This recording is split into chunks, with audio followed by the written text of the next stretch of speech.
गरुड़ पुराण मत्स्य अवतार भगवान विष्णु के प्रथम अवतार है। मछली के रूप में अवतार लेकर भगवान विष्णु ने एक आशी को सब प्रकार के जीव जंतु एकत्रित करने के लिए कहा और पृथ्वी जब जल में डूब रही थी तब मत्स्य अवतार में भगवान ने उस अर्शी की नाव की रक्षा की। इसके पश्चात ब्रह्मा ने पुनः जीवन का निर्माण किया। एक दूसरी मान्यता के अनुसार एक राक्षस ने जब वेदों को चुराकर सागर की अथाह गहराई में छुपा दिया तब भगवान विष्णु ने मत्स्य रूप धारण करके वेदों को प्राप्त किया और उन्हें पुनः स्थापित किया। मत्स्य अवतार की कथा एक बार ब्रह्मा जी की असावधानी के कारण एक बहुत बड़े दैत्य ने वेदों को चुरा लिया। उस दैत्य का नाम हयग्रीव था। वेदों को चुरा लिए जाने के कारण ज्ञान लुप्त हो गया।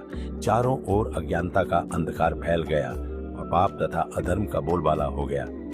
तब भगवान विष्णु ने धर्म की रक्षा के लिए मत्स्य रूप धारण करके हयग्रीव का वध किया और वेदों की रक्षा की।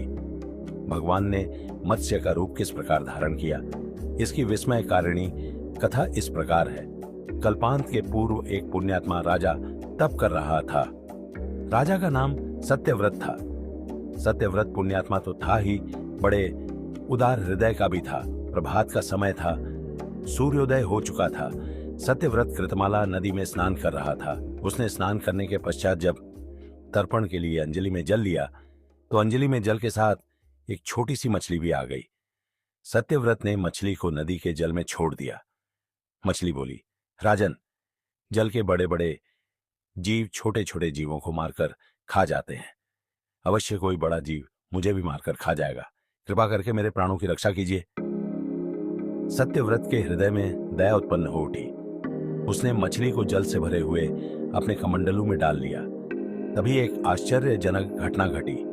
एक रात में मछली का शरीर इतना बढ़ गया कि कमंडलू उसके रहने के लिए छोटा पड़ने लगा। दूसरे दिन मछली सत्यव्रत से बोली, राजन, मेरे रहने के लिए कोई दूसरा स्थान ढूंढिए, क्योंकि मेरा शरीर बढ़ गया है। मुझे घूमने फिरने में बड़ा कष्ट होता है। सत्यव्रत ने मछली को कमंडलू से निकालकर पानी से भरे हुए मटके में रख दिया। यहाँ भी मछली का शरीर रात भर में ही मटके में इतना बढ़ गया कि मटका भी उसके रहने के लिए छोटा पड़ गया। दूसरे दिन मछली पुनः सत्यव्रत से बोली, राजन, मेरे रहने के लिए कहीं और प्रबंध कीजिए, क्योंकि मटका भी मेरे रहने के लिए छोटा पड़ रहा है। तब सत्यव्रत ने मछली को निकालकर एक सरोवर में डाल किया, किंतु सरोवर भी मछली के लिए छोटा पड़ गया। इसके बाद सत्यव्रत ने मछली को नदी में और फिर उसके बाद समुद्र में डाल दिया। आश्चर्य, समुद्र में भी मछली का शरीर इतना अधिक बढ़ गया कि मछली के रहने के लिए वह छोटा पड़ गया। अतः मछली पुनः सत्यव्रत से बोली, राजन, यह समुद्र भी मेरे रहने के लिए उपयुक्त नहीं है। मेरे रहने की व्यवस्था कहीं और कीजिए। अब सत्यव्रत विस्मित हो उठा। उसने आज तक ऐसी मछली कभी नहीं देखी थी। वह विस्मय भरे स्वर में बोला, मेरी बुद्धि को विस्मय के सागर में डुबो देने वाले आप कौन हैं? मत्स्य रूपधारी श्रीहरि ने उत्तर दिया, राजन, हयग्रीव नामक दैत्य ने वेदों को चुरा लिया है। जगत में चारों ओर अज्ञान और अधर्म का अंधकार फैला हुआ है। मैंने हयग्रीव को मारने के लिए इसी मत्स्य का रूप धारण किया है। आज से 7वें दिन पृथ्वी प्रलय के चक्र में फिर जाएगी। समुद्र उमड़ उठेगा, भयानक वृष्टि होगी, सारी पृथ्वी पानी में डूब जाएगी। जल के अतिरिक्त कहीं कुछ भी दृष्टिगोचर नहीं होगा। आपके पास एक नाव पहुंचेगी। आप सभी अनाजों और औषधियों के बीजों को लेकर सप्त अर्षियों के साथ नाव पर बैठ जाइएगा। मैं उसी समय आपको पूनम दिखाई पड़ूंगा और आपको आत्मतत्व का ज्ञान प्रदान करूंगा। सत्यव्रत उसी दिन से हरि का स्मरण करते हुए प्रलय की प्रतीक्षा करने लगे। 7वें दिन प्रलय का दृश्य उपस्थित हो उठा। समुद्र भी उमड़कर अपनी सीमाओं से बाहर बहने लगा। भयानक वृष्टि होने लगी। थोड़ी ही देर में सारी पृथ्वी पर जल ही जल हो गया। संपूर्ण पृथ्वी जल में समा गई। उसी समय एक नाव दिखाई पड़ी।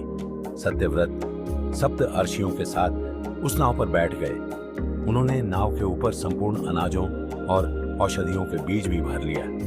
नाव प्रलय के सागर में तैरने लगी। प्रलय के उस सागर में उस नाव के अतिरिक्त कहीं भी कुछ भी नहीं दिखाई दे रहा था। सहसा मत्स्य रूपी भगवान प्रलय के सागर में दिखाई पड़े। सत्यव्रत और सप्त आशीगण मत्स्य रूपी भगवान की प्रार्थना करने लगे। भगवान से आत्मज्ञान पाकर सत्यव्रत का जीवन धन्य हो उठा। वे जीते जी ही जीवन मुक्त हो गए।